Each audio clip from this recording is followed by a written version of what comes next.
আসসালামু আলাইকুম, welcome to my mini blog. দেখতে দেখতে রমজান মাস চলে আসছে আর একটা রমজান আমরা শেষও করে ফেলছি। আলহামদুলিল্লাহ, আমাদের আজকে দ্বিতীয় রমজান চলতেছে, কিন্তু এটা আমাদের ফার্স্ট রমজানের একটা মিনি ব্লগ।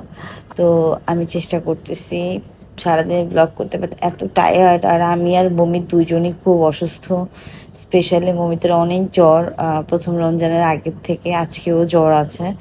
তো আমি আজকে একটু ইফতার বানাইতেছি, মুইতে একটু ভাজা পোড়া খেতে চাচ্ছি। আজকে ফার্স্ট দিন আমি বানাইতেছি, এরপর আর বানাবো না, কারণ আমি আবার ডায়েটে চলে যাব আজকে থেকে ইনশাল্লাহ। তো এইখানে হচ্ছে বেগুনি ভাজা হচ্ছে, যেটা মুমিদের অনেক বেশি পছন্দ। মুমিতে অ্যাকচুয়ালি ডিম চপ বেশি পছন্দ করে, বেগুনিটা আমার পছন্দ। তো একটু পেঁয়াজও, মানে বেসিক যেটা থাকে না, আমরা একটু বানাই ছোলা মুড়ি দিয়ে খাওয়ার জন্য, আলু চপ, বেগুনি, পেঁয়াজু। আর ডিম চপটা মমি সস দিয়ে খায়, এটা ওর অনেক ভাল লাগে। এটা আমি রোজার মধ্যে অনেকবারই করা হবে, আর আপনাদের সাথে শেয়ারও করা হবে ইনশাল্লাহ। তো এভাবেই কেটে গেল আমাদের প্রথম রমজান।